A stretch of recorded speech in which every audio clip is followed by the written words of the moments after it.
E aí, pessoal, boa noite. Perdão aí pelos 12 minutos de atraso. Travou tudo aqui, não reiniciava a máquina, não levantava em sinal de internet. Meu Deus do céu.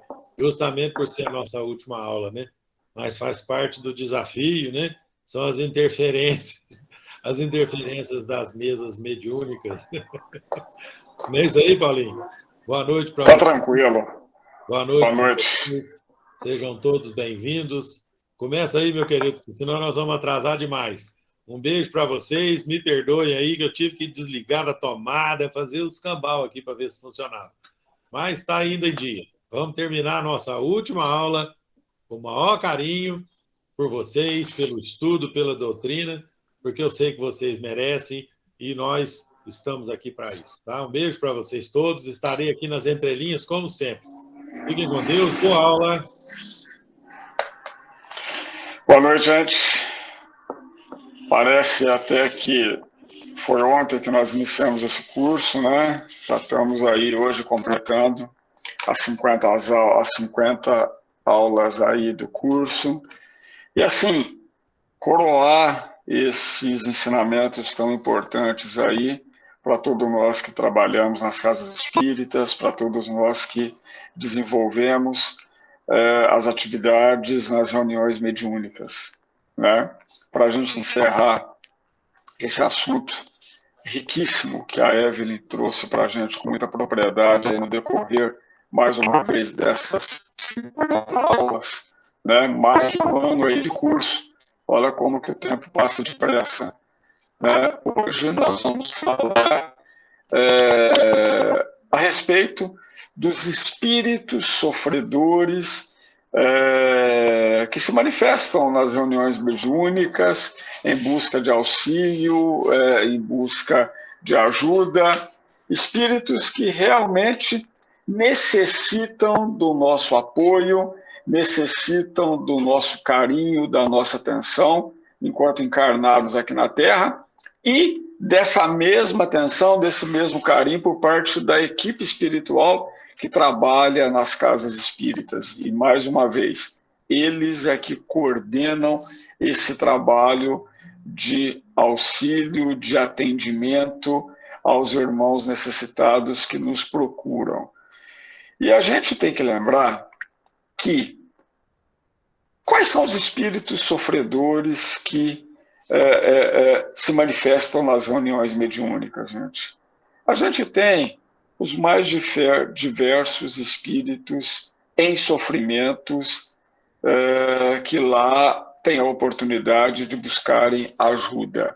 A gente tem os espíritos suicidas, a gente tem os espíritos que são perseguidores, a gente tem os espíritos que são obsessores, e nós já tivemos a oportunidade de comentar diversas vezes que o espírito obsessor, ele é um espírito sofredor também, por isso que ele necessita do nosso carinho, da nossa atenção, do nosso amor, né? Além desses espíritos, a gente tem espíritos que se manifestam com várias deformidades no seu corpo perispiritual, né? E aí a gente vai comentar um pouquinho a respeito disso aqui, fazer uma pincelada rápida aqui a respeito da personalidade e das necessidades de cada um desses espíritos que se manifestam.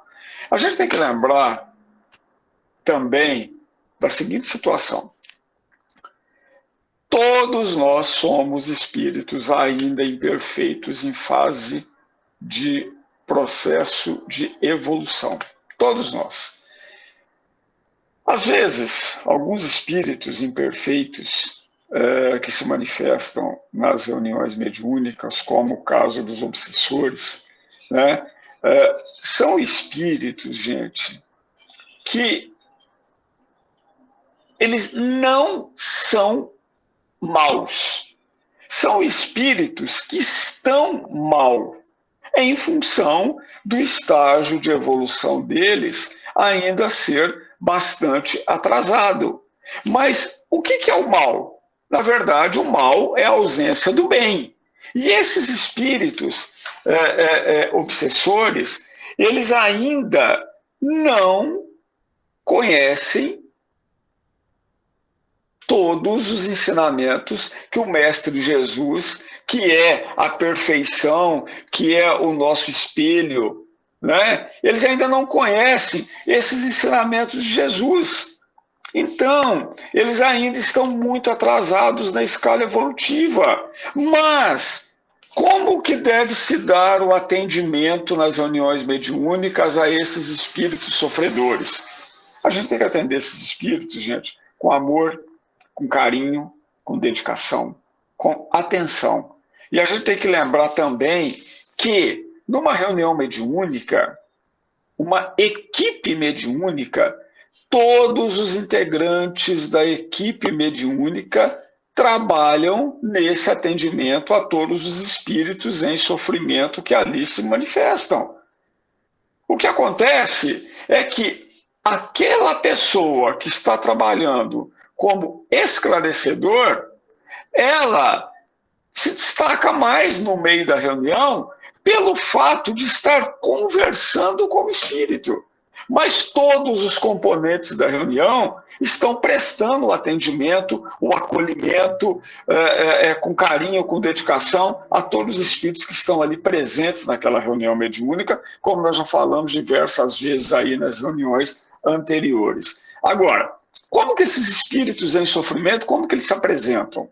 Gente, a gente tem que entender que quando nós desencarnamos, quando nós voltamos para o plano espiritual, nós continuamos sendo nós mesmos, tá? E muitas vezes, aqueles espíritos que se manifestam, eles trazem consigo sensações e necessidades tal como se eles ainda tivessem um corpo físico. Por isso que os espíritos em sofrimento, quando eles se manifestam nas reuniões mediúnicas, eles falam que estão com fome, que estão com frio, que estão com sono, que estão sentindo dores, que ainda têm os sintomas daquelas doenças que levaram eles ao desencarne, né? Então, outros, dependendo do estado em que se encontram, outros trazem uma necessidade de desabafar, né? Eles trazem mágoas, eles trazem decepções oriundas da vida encarnada que eles deixaram para trás. Portanto, mais uma vez, é importantíssimo a pessoa responsável pelo esclarecimento, pela conversação com os espíritos que estão se manifestando, é extremamente necessário que a pessoa nessa função saiba ouvir, para que a gente possa entender quais são as necessidades. Primeiro, a gente entender quais são as necessidades daquele espírito, para depois a gente continuar o esclarecimento. Nós precisamos ouvir, escutar primeiro aquele espírito, para depois a gente saber de que forma que a gente vai conduzir o atendimento. Agora, os espíritos de luz, eles sempre nos orientam que, para que a gente desenvolva o atendimento, o esclarecimento aos espíritos, é necessário estudo, é necessário aprofundamento em tudo aquilo que a doutrina espírita nos oferece no que diz respeito a conhecimento. Além das obras básicas, gente, a literatura espírita, ela é riquíssima no que diz respeito a nos fornecer informações a respeito dos dois mundos, do mundo espiritual e do mundo material. Como que se dá essa ligação, como que ocorrem essas comunicações, né? As obras de André Luiz, né? Então, assim, cabe a todos os integrantes da reunião de mediúnica estudar, ler, buscar o conhecimento necessário. E por que nós precisamos desse conhecimento? Como que eu vou orientar, como que eu vou esclarecer um determinado espírito que está se comunicando, que está ali conversando comigo, se eu não tiver entendimento, se eu não tiver conhecimento? E outro detalhe, não são apenas espíritos sofredores que se manifestam nas reuniões mediúnicas. Nós temos também espíritos mentirosos, nós temos espíritos levianos, né? Espíritos que se manifestam numa reunião mediúnica, às vezes se fazendo passar como se fossem outros espíritos, querendo simplesmente semear discórdia, semear desunião entre os participantes daquela reunião.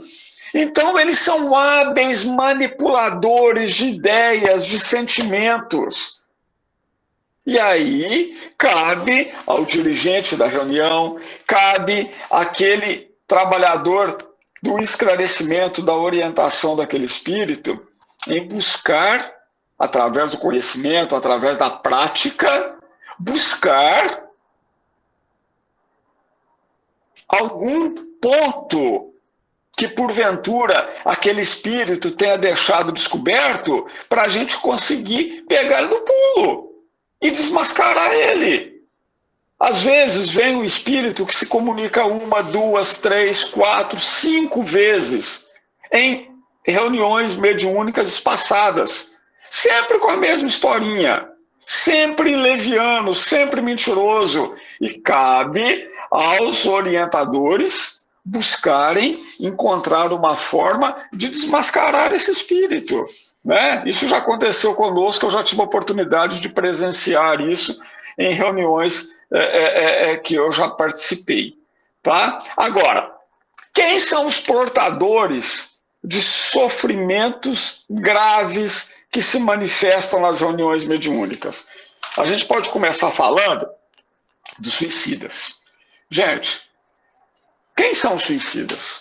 Os suicidas são aquelas pessoas que são aqueles espíritos que planejaram a própria desencarnação, com uma ideia fixa de que, tirando a própria vida, que eles iriam acabar com todos os seus problemas. Porque para eles, a vida iria acabar no túmulo. Quando, na verdade, nós sabemos que a vida continua. E quando nós chegamos do outro lado, na verdade, aquelas vítimas aquelas pessoas que atentaram contra a própria vida, quando eles chegam do outro lado, que eles percebem que os seus problemas apenas agravaram, que agora não são problemas de ordem material, mas sim de ordem espiritual, de ordem moral, e que eles continuam vivos como nunca. E aí a dor bate e bate muito naquelas pessoas, né? São espíritos que sofrem muito quando chegam no plano espiritual, né? Então, assim, a alma daquelas pessoas, ela fica imersa, gente, num turbilhão de problemas. E às vezes eles acreditam que ainda estão encarnados.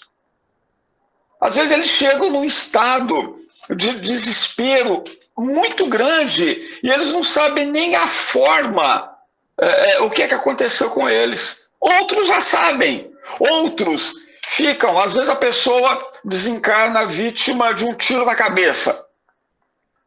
Ela mesma pegou um revólver e deu um tiro na cabeça. Ela fica escutando aquele estampido do tiro. Ela fica sentindo o sangue que está escorrendo pela cabeça dela, como se ela tivesse atentado contra a própria vida naquele momento. E aí, gente, tudo está em constante processo de evolução. Tudo no universo está em constante processo de evolução. Quando a gente pega o livro Memórias de um Suicida, que é, sem dúvida nenhuma, um best-seller da literatura espírita, né? Que quem ainda não teve a oportunidade de ler, é um livro que todos devem ler. Tá? Até o livro Memórias de um Suicida, que foi escrito há muito tempo, até a forma como os espíritos que se suicidam hoje estão sendo atendidos já mudou. Hoje, os espíritos vítimas de terem atentado contra a própria vida, eles já estão sendo socorridos muito mais rapidamente. Por quê? A orientação que os espíritos de luz nos passam é que é necessário que aquele espírito que atentou contra a própria vida, que ele tenha uma nova oportunidade na carne, uma nova reencarnação, para que ele possa fazer cumprir a lei de uma forma inevitável e irrevogável. Claro que ele vai ter as suas dívidas agravadas em função do suicídio. Mas ele tem que retornar. Ele tem que pagar pelas faltas anteriores cometidas e, principalmente, pagar pela falta de ter atentado contra a própria vida. Então, esses espíritos, raramente, eles vão permanecer muito tempo na espiritualidade, no plano espiritual. Quanto tempo que eles vão permanecer lá? Cada caso é um caso, né? Mas, de que forma que a gente deve conduzir o diálogo com esses espíritos que se manifestam vítimas do suicídio?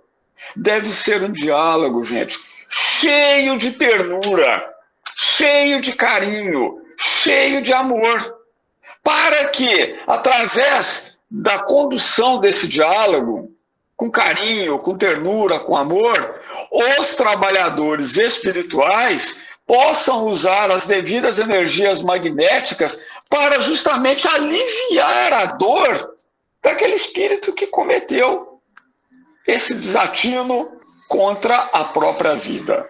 Agora, além disso, além dos espíritos suicidas, nós temos também os espíritos obsessores que vão se manifestar nas reuniões mediúnicas, que são espíritos bastante imperfeitos, que sofrem e fazem outras pessoas sofrerem.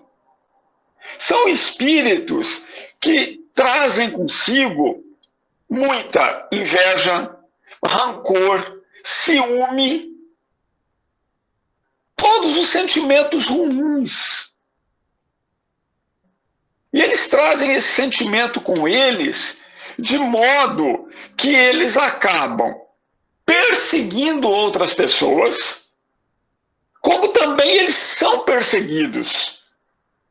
Existem falanges espirituais lá no plano espiritual em que acabam aprisionando, escravizando outros espíritos e fazendo com que aqueles espíritos escravizados trabalhem para essas falanges. E a gente já se deparou com N situações desse tipo de espíritos que se manifestam nessa situação nas reuniões mediúnicas. Portanto, espíritos infelicitados acabam infelicitando outras pessoas. Então, a gente tem que conduzir o atendimento deles, oferecendo para eles calma e paz e tranquilidade. E é claro, gente, que nem sempre, em uma única reunião mediúnica, em um único atendimento, a gente vai conseguir desfazer aquele quadro obsessivo que envolve o espírito obsessor e o obsediado. E a gente tem que entender que ambos precisam de tratamento. Tanto o espírito obsessor quanto a pessoa que está sendo obsediada.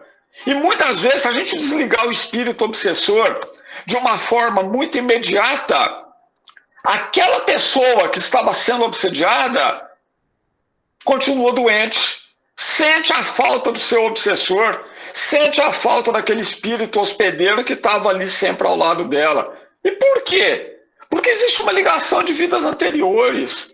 Nada é por acaso e ninguém é obsediado por acaso. Podemos ser influenciados. Mas esse quadro obsessivo se dá por espíritos em que nós tivemos ligações em outras encarnações. E por que o espírito obsessor insiste em prejudicar outras pessoas? Porque o espírito obsessor, ele também se sente vítima, em função dele não acreditar nem na justiça dos homens e nem na justiça de Deus. E aí eles se acham no direito de fazer um acerto de contas, como se eles fossem justiceiros. Ah, mas fulano me roubou na vida passada. Em função disso, eu quero que ela sofra muito na vida atual. E por aí vai. E aí cabe ao doutrinador, cabe ao esclarecedor, com muito carinho, com muita atenção, orientar aquele espírito obsessor que cedo ou tarde as coisas vão se acertar. E a justiça divina vai prevalecer, né? Por mais que o espírito obsessor, no primeiro momento, não acredite naquilo que a gente está falando para ele, é possível que os irmãos espirituais trabalhadores daquela reunião mediúnica trabalhem com a hipnose, fazendo com que aquele espírito obsessor volte em vidas anteriores, lá no momento em que ocorreu a desavença entre obsessor e obsediado, para que ele compreenda a necessidade dele aceitar aquele fato e acreditar principalmente na justiça divina. Porque realmente é dali que surge, é ali que tudo se regulariza. É perante Deus, nosso Pai. E a providência divina não erra de endereço. Tudo que nós temos que passar é em função de tudo aquilo de bom ou de ruim que porventura a gente tenha feito, a gente tenha realizado em uma oportunidade anterior. A gente tem também presente nas reuniões mediúnicas, gente, aqueles espíritos com deformações perispirituais, os chamados ovoides. Espíritos bastante imperfeitos que perderam, inclusive, a sua forma humana. O seu corpo perispiritual foi transformado e se transformou no ovoide. Lá no livro Libertação, a gente tem uma história similar, uma história onde André Luiz narra para a gente a situação desses espíritos que perderam o seu corpo perispiritual. E esses ovoides, eles também são utilizados por espíritos trevosos. Eles são enviados e imantados em processos obsessores, em processos obsessivos, né? Então, durante as manifestações mediúnicas, quando a gente tem a manifestação de um ovoide, na grande maioria das vezes, não vai ter prosa, não vai ter conversação. E são manifestações muito rápidas. Mas aí, no momento dessa reunião mediúnica, no momento dessa manifestação, inicia-se o processo de reconstrução do perispírito daquele espírito que se manifestou. E isso se dá através dos trabalhadores espirituais encarregados daquela reunião mediúnica, né? Então, é claro que a pessoa não vai reconstituir o seu corpo perispiritual em uma única reunião mediúnica, mas inicia-se ali. Foi dado o primeiro passo, o trabalho continua no plano espiritual, né? Então, no primeiro momento, esses espíritos se manifestam nas reuniões sem condições de conversar. A gente não tem jeito de ter uma prosa com aqueles espíritos, mas o atendimento continua, o atendimento segue, né? E às vezes médiuns psicofônicos conseguem enxergar exatamente como que se dá esse trabalho no plano espiritual. Aí, gente, a gente tem que entender o outro tipo de deformação perispiritual que existe, é a zootropia.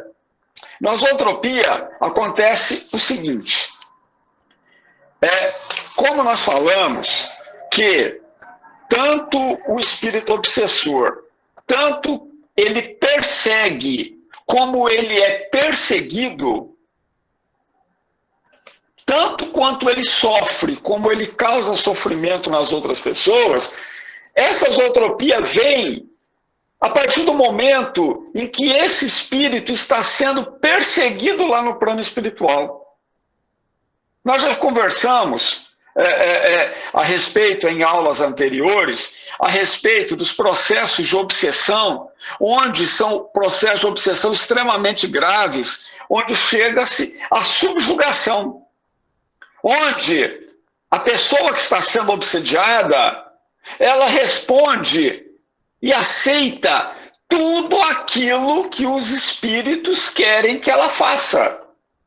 Ela está sendo subjugada por aquele espírito obsessor. O mesmo acontece com o espírito lá no plano espiritual que está sendo perseguido. O espírito obsessor lá no plano espiritual, perseguindo aquele espírito, magnetiza ele de forma em que ele acredite que ele se transformou num animal, que ele perdeu o seu perispírito completamente. Mas, na verdade, isso não aconteceu. Ele simplesmente acredita naquele processo de hipnose que ele está sendo vítima. Então, quando um espírito desse tipo se manifesta numa reunião mediúnica, cabe ao orientador, identificando esse quadro, a partir do momento que ele consegue identificar esse quadro, explicar para ele de uma forma muito calma, muito tranquila e muito amorosa que ele está equivocado no sentimento dele, que ele não é aquele animal, que ele já voltou à forma humana, que ele recebeu uma medicação necessária e que ele já está voltando ao corpo físico, que ele já vai ter uma forma de um homem. E mais uma vez, da mesma forma como acontece o atendimento aos ovoides, não é em uma única reunião mediúnica que nós vamos conseguir fazer com que esse espírito retorne à sua forma humana. Mas nós vamos dar o pontapé inicial. E aí nós vamos passar a peteca para a equipe espiritual que vai dar continuidade ao atendimento daqueles espíritos. Então, gente, o atendimento a esses sofredores mais graves requer uma equipe experiente, uma equipe nossa, encarnados, componentes da reunião mediúnica. Precisamos de uma equipe experiente, precisamos de disciplina, precisamos de educação na faculdade mediúnica, nós precisamos de harmonia na reunião, precisamos de dedicação e estudo, e o principal, aquele esforço próprio onde cada um de nós desempenha aquela tarefa de brigar contra as nossas próprias imperfeições, nos tornando espíritos melhores, nos tornando pessoas melhores. Nós vamos auxiliar muito o trabalho mediúnico dentro das nossas casas espíritas. Por quê? Agindo dessa forma, buscando trabalhar a reforma íntima dentro de cada um de nós, e essa é a única cobrança que a doutrina espírita faz para nós, os trabalhadores espirituais das reuniões mediúnicas, os organizadores realmente de todo o trabalho, vão ver em cada componente da reunião uma ferramenta valiosíssima para desenvolver, para que o trabalho mediúnico, para que o trabalho de atendimento a todos os espíritos sofredores se dê da melhor forma possível. Por isso, é necessário assiduidade, é necessário harmonia entre os componentes da reunião. é necessário, acima de tudo, responsabilidade no desenvolvimento do trabalho mediúnico a que todos nós nos entregamos, a que todos nós abraçamos.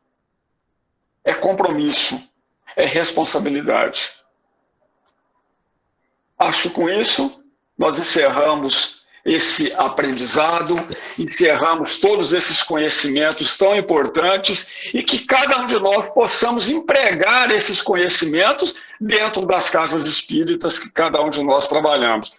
Eu só tenho, mais uma vez, agradecer a oportunidade que tive de estar presentes com vocês aqui no decorrer de todas essas aulas e, mais uma vez, agradecer a atenção de todos, me desculpar por alguma falha que porventura a gente tenha cometido, né, Silvio? Já que todos nós aqui somos aprendizes, né, de doutrina espírita, estamos sempre aprendendo uns com os outros, né?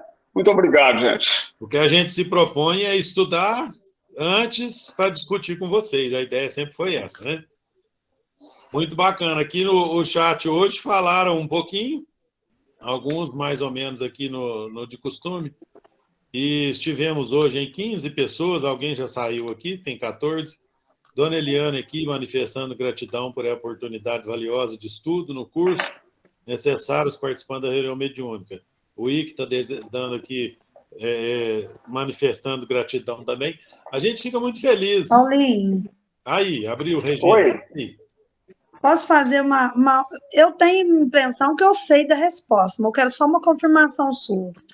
Um espírito inferior, dizendo, ou seja, um obsessor, ele pode se fazer de mentor? Sim, perfeitamente. São os espíritos levianos, né? Mentirosos, que realmente eles podem se fazer passar por outros espíritos. Isso é possível. Cabe aos componentes da reunião conseguir identificar essa situação. São pseudo-sábios também. Mas e quanto também, aos mentores? Quanto aos mentores da casa no momento ali, a proteção espiritual, eles deixariam? Isso é possível para que os componentes da reunião, por si só, consigam descobrir. Mas esses espíritos, eles não têm condição de ficarem eternamente acobertados. Em determinado momento, através da intuição, os mentores da casa vai assoprar no ouvido de um ou outro, né, que aquele espírito está se manifestando, se fazendo passar por outra pessoa. Entendi. Muito obrigado, gratidão a todos vocês. Sempre às ordens. Essa situação aí, Regina, aproveitando o gancho aqui, é aprendizado para todos. Para o médium, que permite uma comunicação assim, sem ele próprio ter conseguido filtrar, né, porque também está em treinamento, em aprendizado, e para todos os membros da equipe. Os mentores permitem até determinado ponto, como o Paulinho disse. Quando aquilo costuma chegar num ponto de causar lesão, ou de causar algum determinado problema, ou até de desfacelar a reunião, aí eles interferem, eles intuem, eles às vezes até cortam aquela manifestação, mesmo se as pessoas não perceberem. Então é isso que o Paulinho está dizendo. As reuniões mediúnicas, elas são, como nós estamos estudando aqui, uma troca de informações. E essas pessoas, elas vêm na condição que o Paulinho disse aí, ou como pseudo-sábio, são espíritos que até sabem, mas eles não estão ali para ajudar, eles estão ali para bagunçar. Então, os irmãos superiores permitem para que a gente aprenda. Agora, com o andado do treinamento, isso não acontece mais. O próprio médium vai filtrar, falou, opa, esse filtro que eu estou passando aqui, percebeu que o fluido não é bom. Então, ele já não permite. Entendeu? Então, tudo treinamento. É o aprendizado. Quanto mais a gente realiza as reuniões, melhores elas vão ficando. Não é isso, Paulinho? Exatamente. Inclusive o próprio médium, quando ele tem a faculdade mediúnica desenvolvida, quando o espírito se aproxima para que ocorra a comunicação, ele já sente se essa comunicação vem de um espírito bom ou se vem de um espírito ruim, de um espírito imperfeito. Né? Então ele já sabe como é que ele vai filtrar a coisa. Exatamente. A gente tem aqui, né, por permissão maior, graças a Deus, um contato muito bom com a espiritualidade. E, às vezes, nas reuniões que a gente tem aqui, a gente não consegue identificar quem é o irmão que está se manifestando. Aí, quando termina, o Paulo fala, não, foi o fulano, ou foi o ciclano.